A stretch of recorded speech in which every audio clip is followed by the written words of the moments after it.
dabkan kuwiishiyo dulmigaan dilay walaalkoodu daldalo. halkaad nagala socotaan dhegaystayaal waa hoyga soomaalida holan radio dalmar ood ka dhegaysataan afemta amsterdam 99.4 iyo barta internetka ee ciwaankeygu yahay dalmar.org. marweyn iyo mudanayaal waxaad caawa kusoo dhawaataan barnaamijkeenii fanka iyo sugaanta oo uu marti inoogu yahay fanaanka soomaaliyeed ee da'da yar maxamed deeq xasan oo degan dalkan holland siiba magaalada amsterdam. habeen wanaagsan maxamed deeq, waxaan jeclaa marka hore in aan kugu soo dhaweeyo hoyga soomaalida holland. mahadsanid axmed shanle, waa aad baan ugu faraxsanahay run ahaantii kusoo dhaweynta aad igu soo dhaweysay radio dalmar.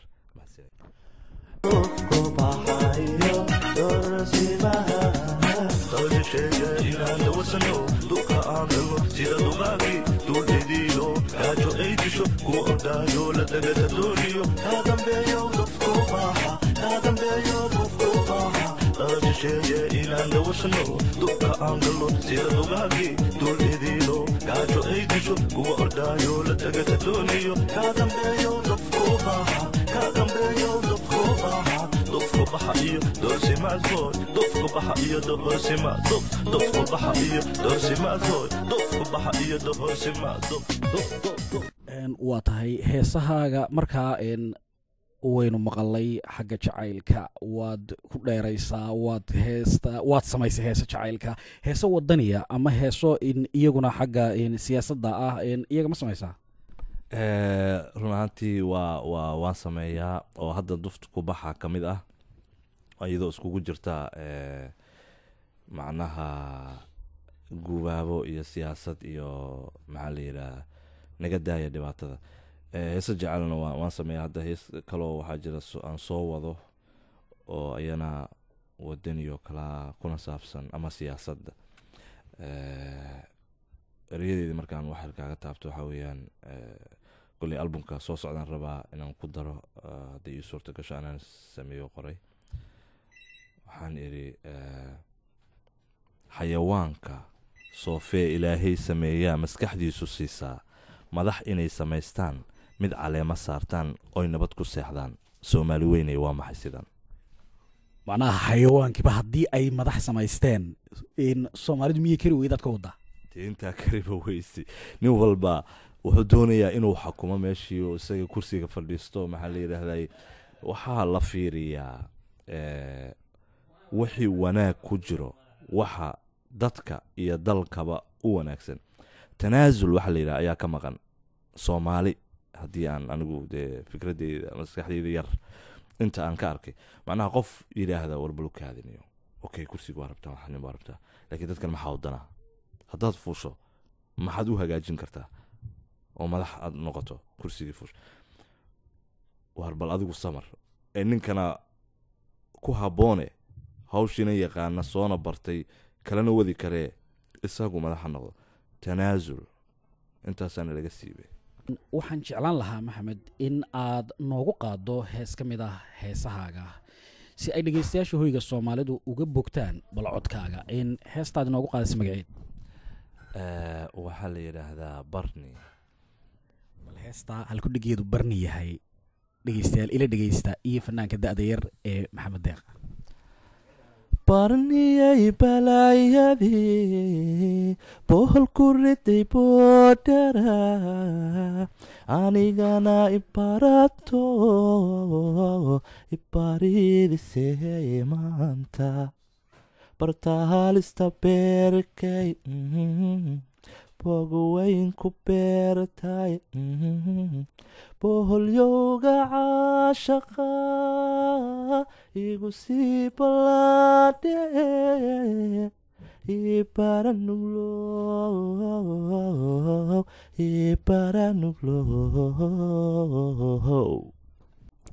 afkaaga caana lagu qabay waa hees aad u qiimo badan sida aan dareemayo. codkii fanaanka da'da yar dhegaystayaal maxamed deeq ood kala socotaan hoyga soomaalida holland iyo barta internetka ciwaankeygu yahay dalmar.org. waa tahay maxamed in waxaad dareentay in fankii soomaaliyeed in uu maanta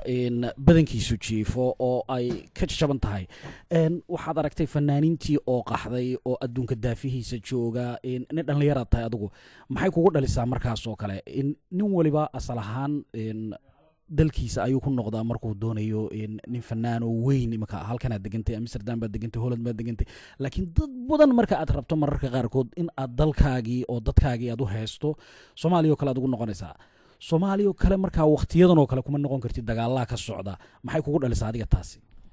wallaahi waa nasiib daro macnaha fanka iyo suugaanta ama fanaaniinta iyo curiyayaasha iyo dhammaan haysata khaas ahaan dadka ku nool qurbaha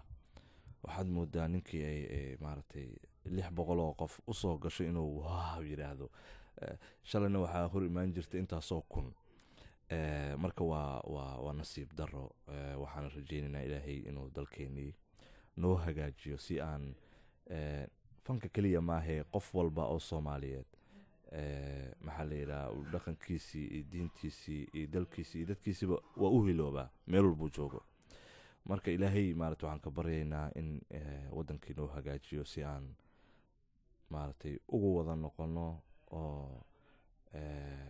wax walba dee noogu hagaagaan waa tahay mid ka mid ah heesahaagii ayaynu imikana dhegaysanaynaa heesta aad inoo soo qabanayso magaceed markaa waxaan idiin soo qabanayaa maadaama aad tii ugu horreysay ka dhigtay dhibaatooyinkii bal dhinaca jacaylka oo iyadana yara saameynaysa dhibaatooyinka sababtoo waa nin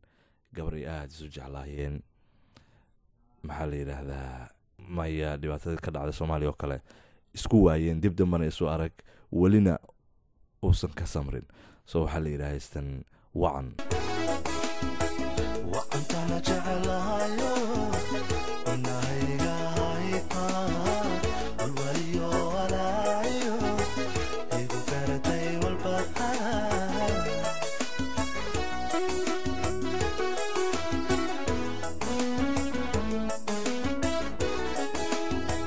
وأنتنا جعلها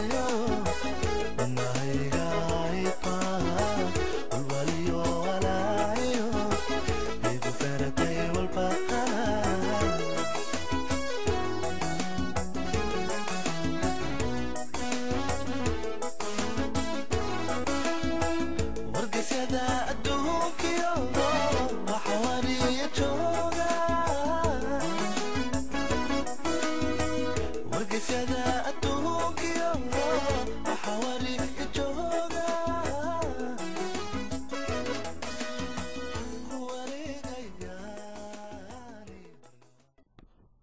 codkii fanaanka da'da yar ee maxamed deeq xasan oo degan dalkan holland oo caawa stuudioga hoyga soomaalida holland marti noogu ah iyo heeswaalku dhigiisu ahaa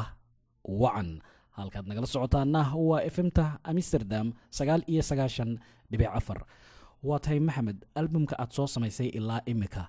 heese ma jiraan ama hees kugu dhaliya shucuur gaara ama hees aad istiraahdo adoo fadhiya heeskaasi wallaahi murti weyn ama guubaabo weyn ayuu ahaa oo hees wanaagsan buu ahaa heesaad xasuusataa ma jiraan waxaan ka xasuusan karaa amaba maxaa la yidhaha ugu horumarinayaa heestan aan ugu magac darayba albumka oo maxaa la yidhaahdo gabadha soomaali gaf umay dhalan siday u bilaabataba macnaha heestaasu waa hees ku saabsan amaba ka hadlaysa gabdhaha soomaaliyeed gaar ahaan markii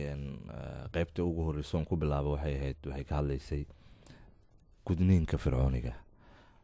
eryada waxaa ka mid ahaa yar aan saaxiibanaha wuxuu yidhi muddo kadib isagoo heesti markaan sameynay iyo og oo laxankii wax ila qaada ayuusan fahmin macnaha ay ku fadhisay marka muddo kadib uu yidhi warniyahow gaalka weynaayo guulla sheegtaad go-aanka fuliseenood u garwaaqdeen fircoonaad ka wada miya markaasaan ku iri dee haa isagaa ilaahnimo sheegtay soomaalidana waxay u bixisay maxaa la yidhaha gudniinka fircooniga soo fircoon uu kasoo jeedaa wax wanaagsanba maaha marka iyo habdhaqameedka qaybta dambena waxay ka hadlaysaa waxaan ku iri gabay u tirisood gacala tiribaad gurigeysood guur ku hubsatay giiratood gabadhi gows ka jabisay gaasirtay oo gaduuda aad gumaatay macnaha waxay ka hadlaysaa gabdhiha maaragtay sida wanaagsan Soomaalidu waxay tiraa been ku soo xarigeli runna ku dhaq sida runtaa inkastooy heestaadu mahmaahdan beenisay amba waxaan hoosta ka xariiqi karaa inay mahmaahdani tahay mid gabowday oo laga tegay oo markeyga horeba si qalad ah loogu dhaqmayay waxay maaragtay dee run marka ugu horeysaba ku salaysan tahay wanaageedu waa waaraa laakiin qof aad khiyaamo kusoo gelisay marka dambe waxay noqonaysaa inaad qasab ku dhaqdo sababtoo ah beentaadii ma soconayso marka gooska jebinta taasaa keenta